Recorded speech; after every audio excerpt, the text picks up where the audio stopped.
오늘의 사연 시작하겠습니다. 안녕하십니까.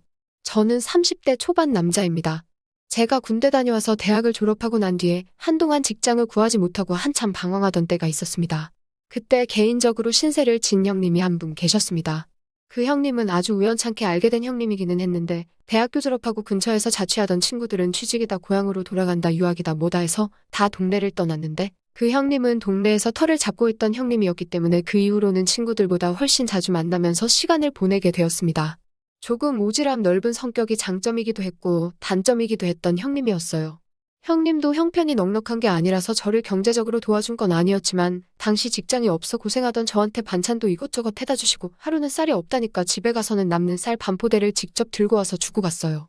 그런 식으로 밥 굶지 말라고 하면서 저를 잘 챙겨주던 형님이었습니다. 어느 날엔 형님이 저한테 너는 무슨 회사를 가고 싶어서 이렇게 길게 백수 생활을 하고 있냐고 물어왔어요. 제가 당시에 딱히 직장을 못 구해서가 아니라 돈도 잘 쳐주고 조금 이름 있는 회사에 다니고 싶어서 취직을 미루고 있다고 말했습니다. 그랬더니 형님이 저한테 지금 네가 그런 거 가릴 때냐면서 일단 나중에 옮기더라도 당장 일할 수 있는 회사부터 찾는 게 먼저라고 저한테 핀잔을 주더군요. 그러다가 형님이 지금 형수님이 다니는 회사에서 사람을 뽑고 있는데 거기에 한번 지원해보라고 말해서 저도 그냥 될까 싶은 마음에 지원을 했습니다. 그런데 정말 합격이 되었고 얼마 지나지 않아서 그 회사에 출근을 하게 되었어요. GI 교대로 출근하는 일이었는데 일이 저에게 잘 맞았습니다. 통근버스가 집 근처까지 와서 교통비도 따로 들지 않고 출퇴근이 어렵지도 않았고요. 첫 월급이 들어왔는데 수령액이 생각보다 넉넉해서 첫 월급을 탄 그날 바로 갖고 싶어 하던 차를 한 대 계약하고 왔습니다. 차 키를 받은 첫날에 형님에게 연락해서 차 샀다고 시승식 하자고 연락을 했어요. 그런데 형님이 또 오지랖을 부리면서 이제 막 첫 월급을 탄 놈이 무슨 자동차냐면서 저를 나무라더군요.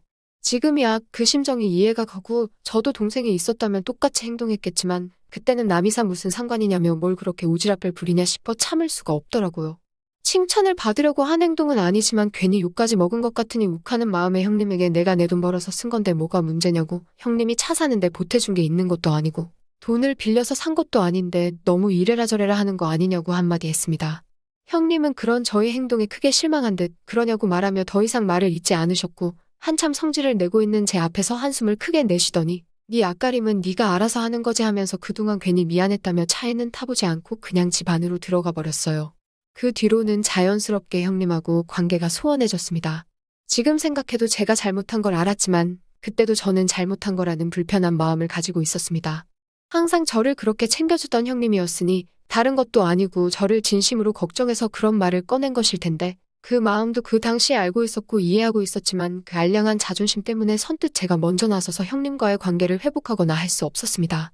어쨌든 제가 그때 차를 갖고 싶어 했기도 하지만 차를 산 이유 중에 하나가 통근버스가 10,000원이 되었을 때 부득이하게 서서 가야 하는 경우가 있는데 며칠 안 된 출근길이었지만 제가 버스를 탑승하는 위치가 아무래도 중간쯤에 있는 정류장이기 때문에 버스가 이미 10,000원인 상태일 때가 허다했거든요.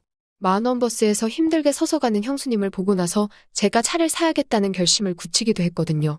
형수님 고생시키지 않고 출퇴근을 자차로 직접 하려던 계획이 있었던 거예요. 그런데 오히려 저에게 차를 왜 샀냐며 화를 내시니 내 마음도 몰라주는 형님이 밉기도 했던 것 같아요. 아무튼 그렇게 연락이 끊기게 되고 서로 모르는 사람처럼 지낸 지 1년이 훌쩍 넘어버린 언젠가의 이야기입니다. 저는 차를 구매한 이후로는 통근버스는 정말 어지간해서는 타지 않았어요. 차 유지비가 많이 부담스럽기는 했지만 그래도 아예 저축이 없는 것도 아니고 나름 즐겁게 잘 지내고 있었습니다. 주간 근무가 끝나고 야간 출근을 하게 된 날이었어요. 평소처럼 콧노래 흥얼거리며 차로 가고 있는데 어떤 정신 나간 사람이 제 차 앞에다가 그것도 사이드까지 걸어놓고 주차를 해놓은 거 아니겠습니까? 차 유리에 있는 연락처로 차 빼달라 전화를 걸어도 도무지 답장이 없고요. 그러다 이 차주가 나타나는 걸 기다렸다가는 회사에 지각을 해버리겠다는 생각에 고민하다가 통근버스로 몸을 돌렸습니다. 속에서는 열불이 나고 차 대놓고 잠수 타버리는 사람들을 향해 속으로 욕을 엄청 하고 있었습니다. 제가 버스 타는 걸 싫어하기도 하지만 야간 출근 버스는 정말이지 그 중에서도 최악의 경험입니다. 피곤해 지쳐있는 사람들 얼굴에는 생기도 없어요. 다만 아침에 출근하는 것보다는 사람이 적은 편인데 그나마도 편하게 가려고 사람들이 자리 하나씩 차지해 앉아서는 빈자리에는 괜히 안에 아무것도 들지 않은 것 같은 커다란 가방 하나를 좌석에다 올려두고 나는 혼자서 앉아서 갈 테니 방해하지 말라고 무언의 압박을 주는 것처럼 있거든요. 그날도 버스 안은 혼자 앉은 사람들로 만원인 상태였는데 버스 뒤쪽쯤에 바퀴가 있는 자리에 마침 아무도 앉아있지 않았어요.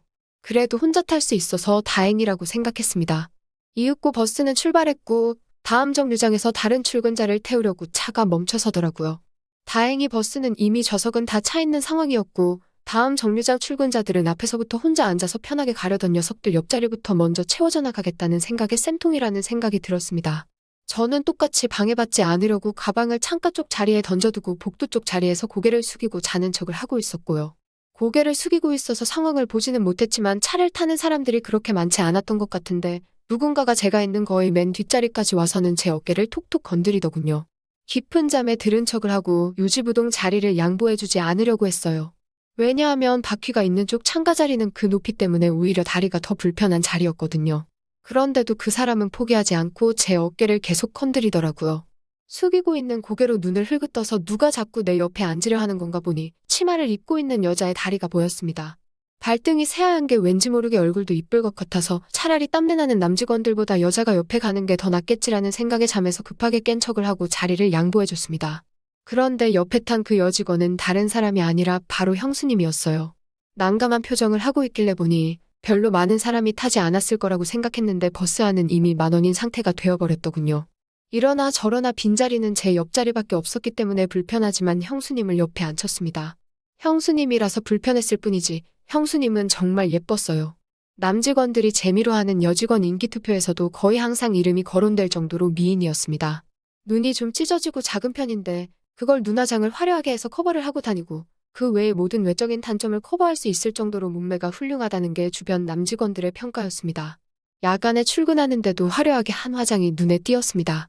형님과 사이가 틀어진지라 불편한 게 있을진데도 형수님은 제게 눈웃음을 치면서 인사하고 아무 일도 없던 것처럼 대화를 시작했습니다. 배려심이 있는 사람이라는 게 느껴졌던 게 그 와중에도 제 기분을 맞춘다고 형님 이야기는 한 개도 하지 않으셨어요. 거의 형님하고만 시간을 보내왔기 때문에 형수님하고는 그렇게 친하게 지낼 기회는 없었고 오히려 모르는 사람이라고 해도 될 정도로 교류가 없었습니다. 통근버스에서 1시간 남짓 대화를 나눴는데 말도 잘 통하고 의외로 저랑 코드가 맞는 게 많았습니다. 형님의 여자라는 걸 아예 배제하고 본다면 정말 매력적인 여자라는 생각이 들었습니다. 회사에 도착해서 헤어졌는데 무언가 강한 여운이 남더라고요. 야간 근무가 끝나고 통근버스가 뜨기까지 시간이 좀 붕 떠서 회사에서 돌아다니고 있는데 복도에서 형수님을 다시 마주쳤습니다. 어차피 집에 갈 때도 같이 앉아서 갈 것 같아서 형수님한테 옥상에서 커피 한잔 하면서 같이 버스나 기다리자고 했죠. 형수님도 흔쾌히 알겠다고 저를 따라왔습니다. 캔커피를 2개 뽑아서 형수님이 기다리는 난간 쪽으로 걸어가는데 형수님이 제 인기척을 느끼고 뒤를 돌아봤습니다. 아침 햇살을 맞아서 그런가 형수님이 엄청 눈부셔 보였습니다. 바람에 흔들리는 형수님의 짧은 단발머리와 치마 때문에 더욱 더 매력적으로 보였습니다. 침을 꿀꺽 삼키고 그래도 이러면 안 되지라는 생각을 하면서 형수님에게 캔커피를 건넸습니다. 형수님하고 대화를 나누는데 정말 앞으로 여자를 만난다면 이런 여자를 만나고 싶다고 할 정도로 제 마음을 편하게 만들어줬습니다. 옥상 너머로 통근버스가 들어오고 있는 게 보여서 형수님한테 버스가 온다고 이만 가자고 했습니다.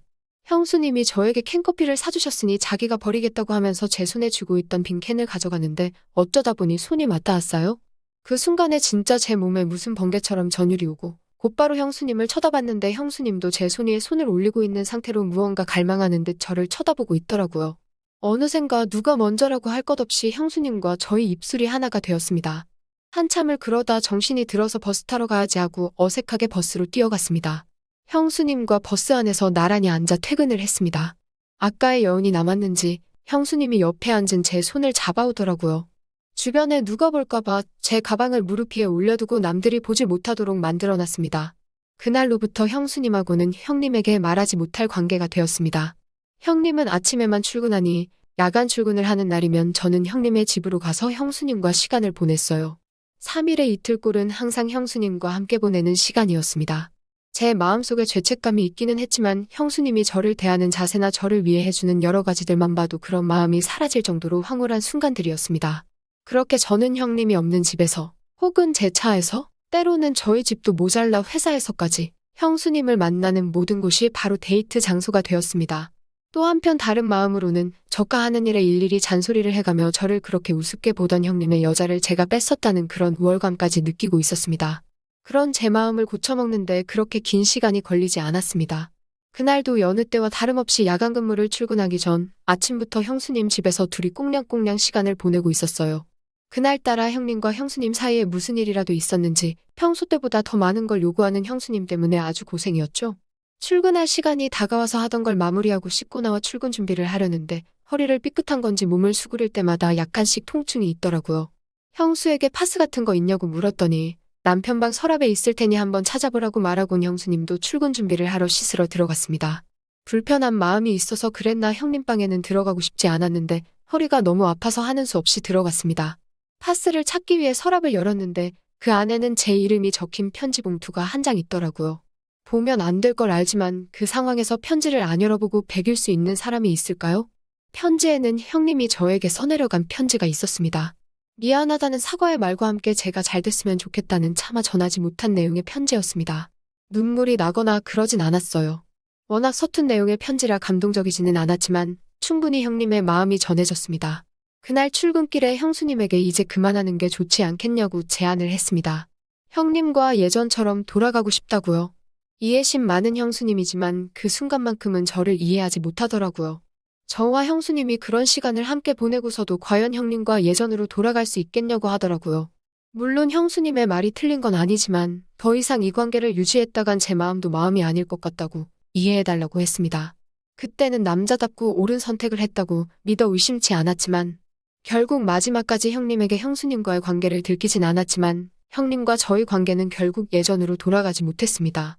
형수님의 말대로 회사에서 가끔씩 마주치는 형수님 때문에 오히려 불편한 것만 더 심해져서 잘 다니고 있던 회사를 나와야만 했죠. 이내 다른 회사로 옮길 수는 있었지만 형님의 말대로 직장이 없던 몇 달간 유지비 때문에 정말 큰일 날 뻔했네요. 아무튼 언젠가 형님에게 용기 내서 사과할 날이 온다면 꼭 사과드리고 싶습니다. 형수님과 있었던 일 말고 제 고집을 부렸던 일에 대해서요.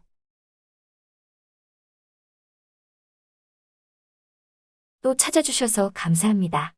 매일 새롭고 흥미로운 사연으로 찾아뵙겠습니다. 구독과 좋아요 잊지 마시고 다음 사연으로 다시 찾아뵙겠습니다. 감사합니다.